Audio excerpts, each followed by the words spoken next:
Hello fellow Silver Saints, I hope you are doing well. My name's Ashley. Welcome to the Library of a Silver Saint where we talk books. I'm really sorry about the lighting, it's getting really dark in here. I decided to film at the end of the day, which is stupid, so I'm really sorry because the light is so bad in here, but I've come next to the window and I'm hoping that the light's okay. In today's video, I wanted to talk to you all about my February wrap up and my March TBR, which I'm really excited about. I was really lucky. I had an incredible reading month in February.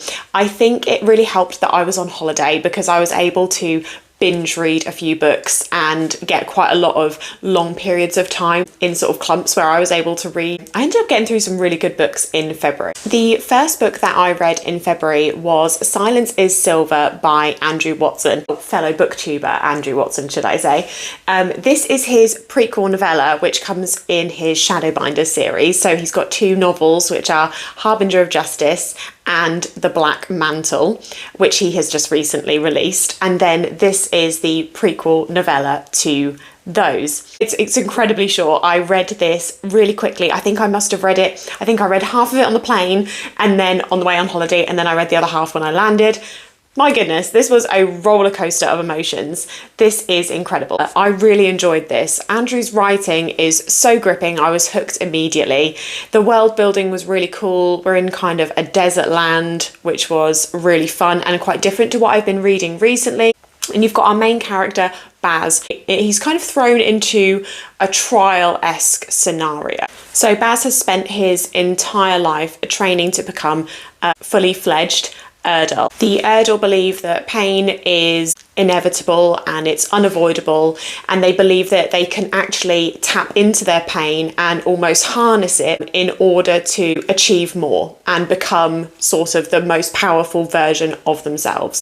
In this novella, Baz's experiences and the things he goes through really make him question kind of the processes of the journey that people take normally to become an Erdal. He starts questioning the sort of entire system that he's been raised to be a part of and that he's been training his whole life for. And the action is incredible. It was really fun and engaging, and Andrew's writing really had me hooked. I really enjoyed the characters. I loved the things they had to go through. There was a lot of character development, even considering the short sort of space of time that you're with. Considering this is a novella and it's very short, it really packed a punch in terms of the journey that the characters go on. Also, Andrew really smacked me with the ending. My goodness, the ending floored me. I did not expect it at all. It completely tore the rug from beneath my feet. I didn't see it coming, and I loved that about this. I think the ending has just got me so intrigued for the remainder of the series. I can't wait to read more of Andrew's work and continue on with the Shadowbinder series. Okay, now tackling this stack behind. Next, I read a slightly different book. This was Greenlights by Matthew McConaughey. This is his memoir, autobiography about his life, about his journey to becoming an actor and things that he's done in his life. It also contains lots of little diary entries, little notes, poems that he's written, all sorts of little nuggets of information from his life. I really enjoyed this. This was an incredibly quick read. I think I read it in 24 hours. Matthew McConaughey's story is really interesting, really incredible. He's lived quite a life, an unexpected life, a life that I did not expect him to have lived. He's done a lot, he's travelled a lot, and he really talks about the things that he learned, lessons he's learned from his parents, from doing the right thing, from doing the wrong thing. And I just really enjoyed this. I mean, his life is completely different to anything that I do. He's incredibly spontaneous, which I applaud him for. But no, this was really great. I really enjoyed it. And apparently the audiobook is really good because Matthew McConaughey actually narrates it himself. But I really enjoyed this. A really good slice of life book. The next read for my book club was The Silence of the Girls by Pat Barker. Now, I had seen this ages ago, but it's always been recommended by the Brothers Gwynn. They've always spoken about how incredible this is. I found this quite a while ago in a charity shop, and the front cover just intrigued me. And then when the Brothers Gwynn were talking so much about it, I thought, we need to get to this at some point. And I suggested it to book club, and a few people had said that they had it on their list as well, so we gave this a go. I actually finished this last night, just squeezed it in February.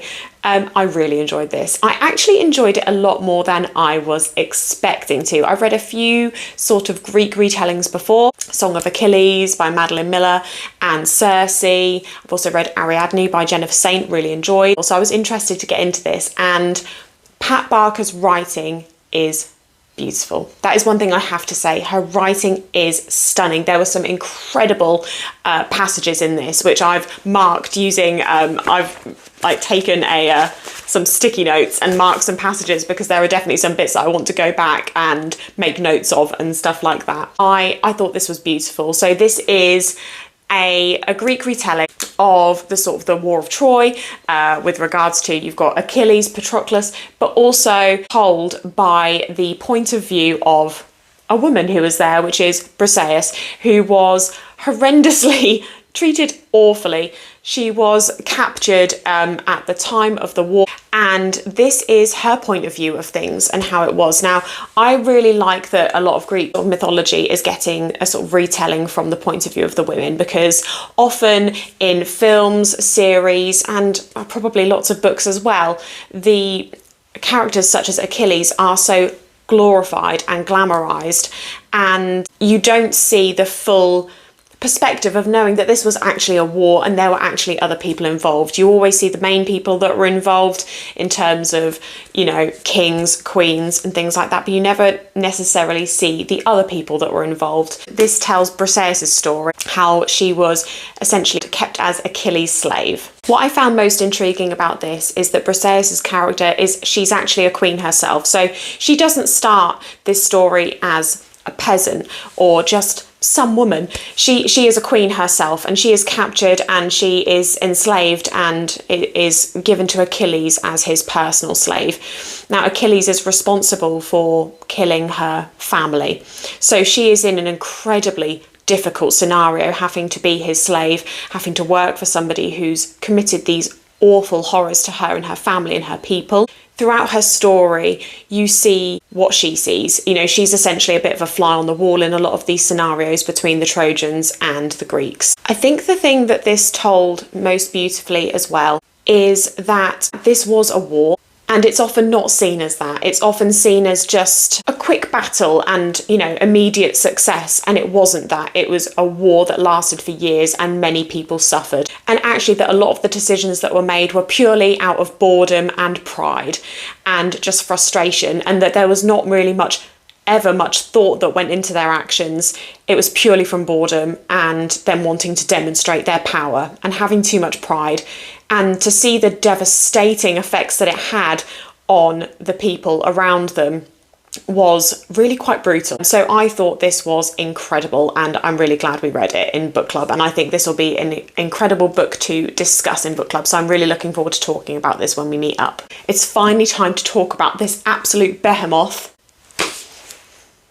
of War and Ruin by Ryan Carhill, book 3 in the Bound and the Broken series. Now, I have to say, I read this on holiday, but I did not take this with me because it's absolutely enormous and weighs a ton. I think this would have been most of my baggage allowance, to be honest, if I took this in the suitcase. But luckily, this happened to be on Kindle Unlimited, so I downloaded it just before we left. So that was really handy. I started it just before we went on holiday, and I managed to finish it within a few days. Now, I'm really glad that I read this on holiday because it's so massive. I normally would never have been able to finish a book this big that quickly. This is over 1,400 pages. It's massive. It's huge. This is by far the biggest book I've ever read in my life. This was incredible. Ryan Carhill has absolutely blown me away. There was an initial worry. So many people had said, it's amazing, it's great, you'll love it. And I have to admit, I was like, will I though? Because it's huge. I was panicking, thinking it's not going to be able to earn its pages, or it's not going to be able to earn its word count. My gosh, did it earn its pages and did it earn its word count? Ryan, I applaud thee. This was amazing. I've spoken a little bit about the Bound and the Broken series in terms of it being very reminiscent of Eragon, Lord of the Rings, that kind of thing. but this is a series that has very much come into its own. Oh my goodness. I really felt the connection to the characters in this one. I think something that I had been waiting for a little bit was that real connection, that I love these characters moment. And I got it in this book. This was the moment where the characters were really solidified for me, and I was just like, yes, this is it. This is what I've been needing. This was like the bit to just take it to that next level. This was incredible. I don't know how Ryan managed to keep track of all of the different threads that he's going on. Honestly, this is amazing. You've got a lot of point of views in here, so many different characters. And I think he's just built it up at exactly the right rate. To me, this is everything I want and more from epic fantasy. Characters that you just adore, characters that you can relate to, but also a completely wide range of characters. The different lands, the different parts of the world that are involved, and the world building is just beautiful. The scale of this is just beyond anything I could imagine. It's huge. The different types of characters that you've got dwarves, elves, humans, you've got dragon riders, you've got mages, you've got soul warriors, you've got all kinds of different characters. There's so much that has gone into this. Ryan must have poured his absolute heart and soul into this book. I'm sorry, I'm really struggling to hold this. Normally I like to think like, yeah, I'm all right, I've got decent biceps. No, apparently I'm really struggling today. This is so heavy. If you haven't got to The Bound and the Broken, please do. I think they're all on Kindle Unlimited at the moment. So if you have that, then there's a good shout. So worth it. So worth it. I think people can get a bit sort of put off by big series or big books, but honestly, I can safely say this blew me away. I feel so invested. This is amazing. The action was incredible. The frustration was oh God, so good. Blood Over Brighthaven by M.L. Wong. This is the first book that I have read by her. She has also released The Sword of Kaigan, which is another huge book that so many people talk about. And I am hoping to get to that very soon. It's on my TBR. I'd heard so many people talk about this, especially Chris and Mads. They spoke about this a lot. And then as soon as the Broken Binding edition was announced, I heard so many other people sharing it. This is essentially a dark fantasy mixed with dark academia. I was initially a bit hesitant because of that, and I thought, oh, I'm not sure if this is for me. This blew my socks off. I read this in a couple of days. I buddy read it with my friend Abby. Oh my goodness. We both said within the first chapter, we knew that this was going to be a 5 stars, and that it was. Also, can we just take a moment? I know I've already shown you this, but I can't get over it. It's just stunning. Our main character in this book is training to be a high mage in a world where all high mages are men.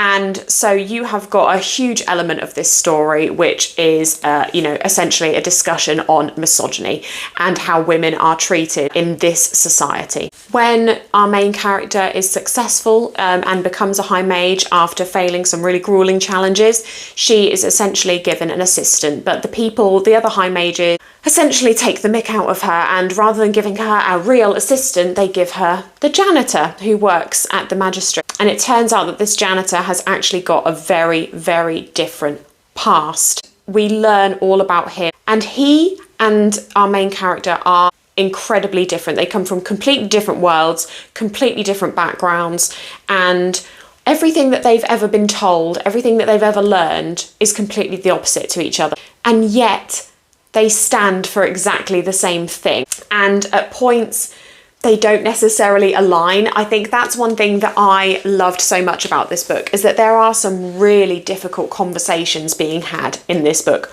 Really difficult conversations, challenging ones, normally things that people would shy away from talking about because they wouldn't want to offend somebody, or they would worry how they would come across. These two characters have incredibly difficult, challenging conversations about the world and how it is and how it's not always right. And those conversations are so open and honest, and that is one thing I loved about this. Nothing is sugar-coated in this book.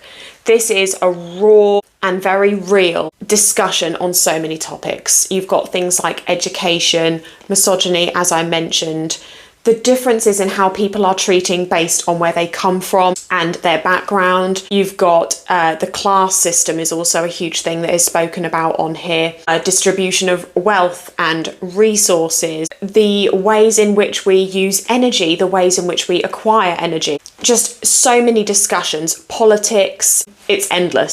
And I feel that it does each of those different topics justice. I think it speaks about them in a very, very interesting, but a way that is also easy to digest. It never diverted me from the story. Talking about those topics did not take me away from the story. It didn't pull me out at all. It sucked me in even more. And I think that sometimes that is something that isn't always navigated very well. Sometimes I feel that a book is trying to approach a certain topic or a certain discussion a bit too out there, and it kind of pulls me out of the story. It didn't in this. This was beautiful. Some of the writing, some of the words in here are just beautiful. Some of them are just brutal. This was incredible. This was absolutely incredible, and I can't wait to read The Sword of Kaigan now after being introduced to M.L. Wong in this book. This was amazing. If you haven't read Blood Over Brighthaven, please read it. I can't recommend it enough. Future Ashley coming at you. I completely forgot to mention Morning Star by Pierce Brown, which is book 3 in the Red Rising series. I can't believe I forgot it because this was one of my favourite reads of the month. This was incredible. I listened to the graphic audio on Audible and the graphic audio was just insane, but the physical read would have been just as good. I just happened to really get along with the graphic audio. The sound effects and all the voice actors were just incredible. And I'm going to do a more in-depth sort of dive into the Red Rising series as a whole because I have so many thoughts on it, but I absolutely adored Morning Star. For me, it was my favourite in the trilogy. It was so powerful. It was so deeply moving. The action was incredible. The characters and their depth and their relationships with each other just really hit a complete new level for me. It was really brutal. Pierce did not hold back in this book at all. The whole thing blew my mind. It was an incredible end to the series, and I absolutely loved it. So yeah, that's Morning Star. Okay, I've been talking for way too long because I'm an absolute chatterbox, but I'm really quickly going to go through the books that I'm going to be reading in March, so my March TBR. Now this is only just in the March TBR because I've actually nearly finished it. I am listening to Royal Assassin. I started reading it physically and then transferred to audio just because I listened to it on my journey to work. I've got about 2 hours left of this. So this is book 2 in the Farseer trilogy by Robin Hobb. My goodness.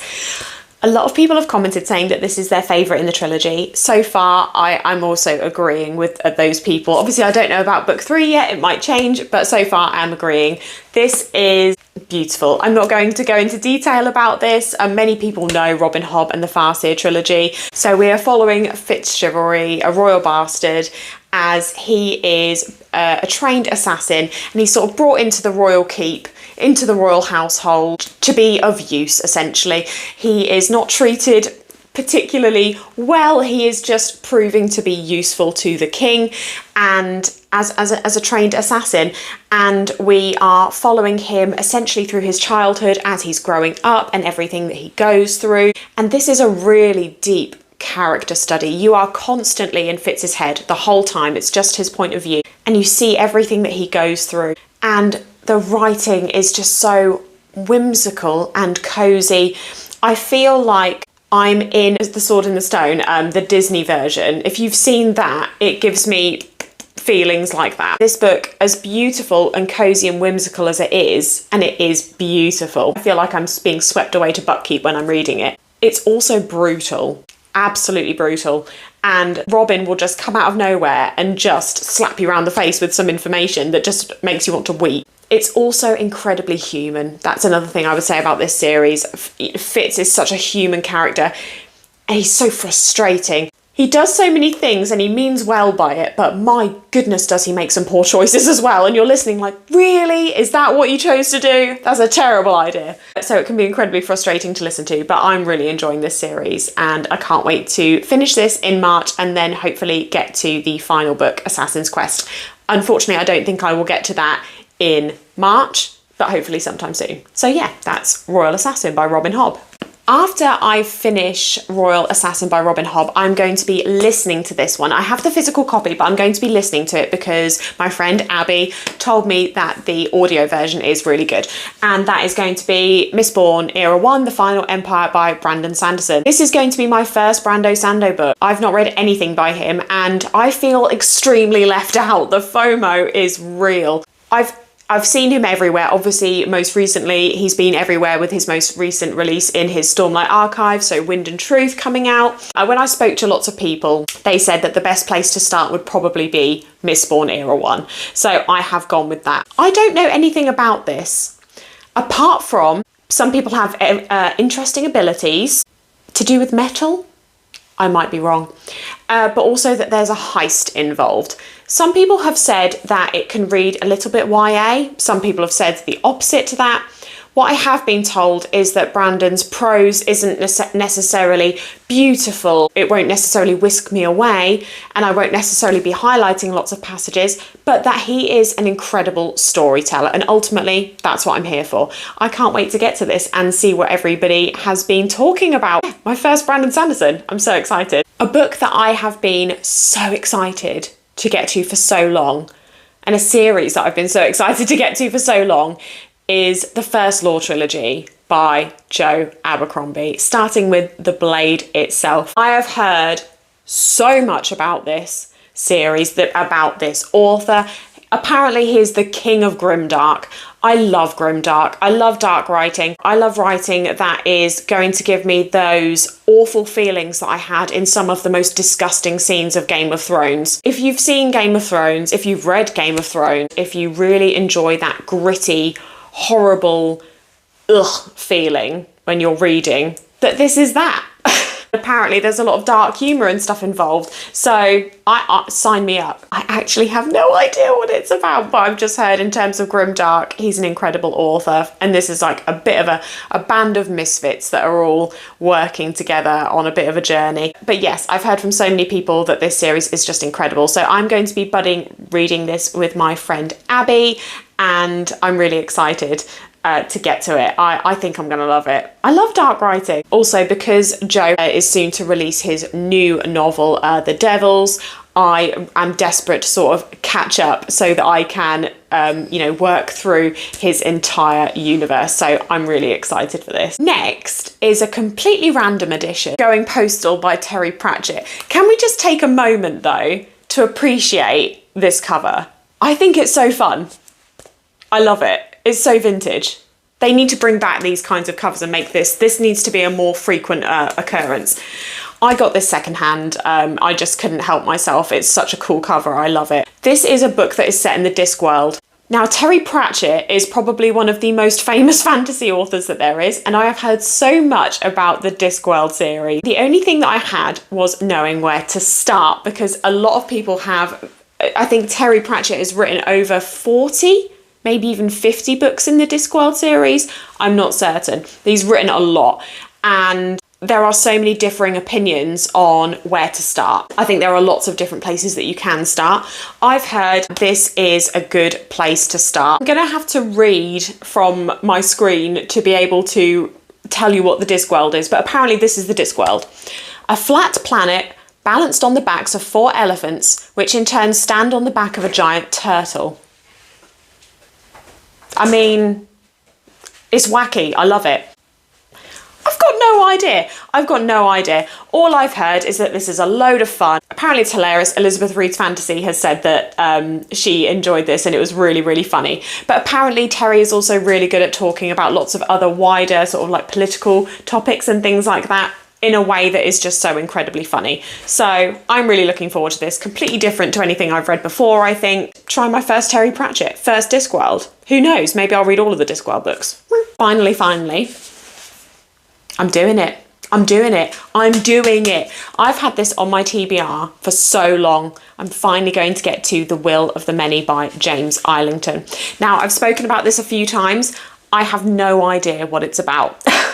All I know is that in this world, people have will. Essentially, will is sort of passed up the rankings in this world. So in terms of there's like a hierarchy and people at the bottom give their will to people above them and it travels above them and so on, a bit like a pyramid. And that's all I know. I think this book has similar parts to the Red Rising series, where you've got someone infiltrating a system and trying to work their way up in this system, in this society, so they can kind of bring it down from within. Now, I may be completely wrong with that. I most likely am. That is kind of the gist that I've got. It was on so many people's book of the year in like 2024, and I think even 2023 as well. And I've just heard so many incredible things about it. So I'm really excited for this book, and I'm really hoping to get to it hopefully in the last week of March. A couple of other reads that I'm hoping to get to in March are just sort of smaller ones that are on my Kindle. So I'm really hoping to get to One Dark Window by Rachel Gillig, which is book 1 in, I believe it's called the Shepherd King duology. This has been recommended to me by many friends.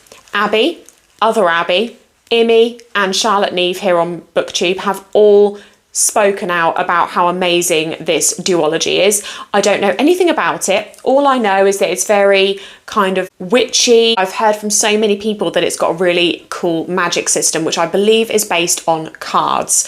That's as much as I know. I think there's a bit of romance involved as well, but I've just heard so many people talk about this series and say how great it is. Yeah, I'm going to read that to sort of break up some of the slightly heavier reads that I've got going on this month too. Another book that I'm currently reading that I forgot to mention, which I'm also hoping to finish this month, only started it the other day, is The Child of the Night Guild by Andy Pelequin. It's book 1 in his, I think it's his Queen of Thieves trilogy, I believe.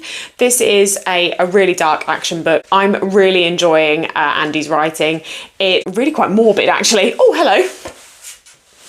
Ernie has decided to join. Ernie's decided to come and join the video and talk about his TBR too. He's so sleepy. We took him for a huge walk today, so he's exhausted. He probably wants food. So yes, I'm going to be hopefully finishing The Child of the Night Guild by Andy Pelequin. As I say, really sort of dark fantasy. Young girl has been sold into the Night Guild, where she is essentially trained to become an assassin and used by people. So I'm only sort of about 20% through, but I'm really enjoying it so far. Also can't believe it, but I completely forgot to mention one of the sorry, Ernie is really distracting me.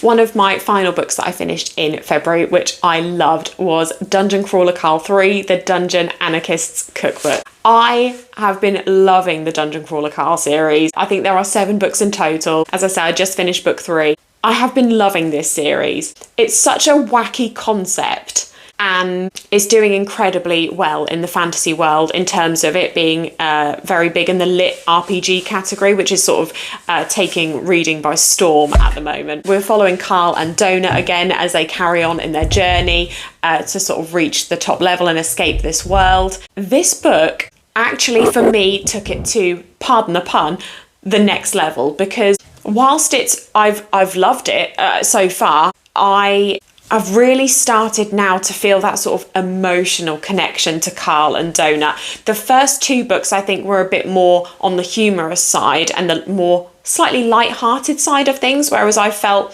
there was a lot more focus on Carl and Donut as characters and actually about them and who they are and their lives and their feelings. And I think that's something that wasn't necessarily explored as much in book 1 and 2. But actually, we're really learning more about Carl as a person and just how human he is. And he's stuck in this incredibly bizarre scenario of being in this alien game show, fighting for his life.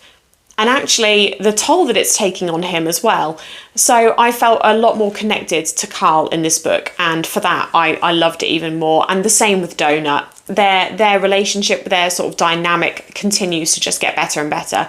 And of course, it being Dungeon Crawler Carl, I was just laughing and cackling so much the whole way through. It's a great series, and I'm really looking forward to getting to book 4 really soon. Thank you so much for watching. Please let me know if there are any books on my list that you have also read and what your thoughts on them were. Also, please let me know what your favourite book of February was, and also what your March reading plans plans are. What are you most excited to read? I'd love to know, and I'd love to know if I need to add it to my TBR. Thank you so much for watching. If you enjoyed this video, please give it a like. Please subscribe. I would appreciate it so much.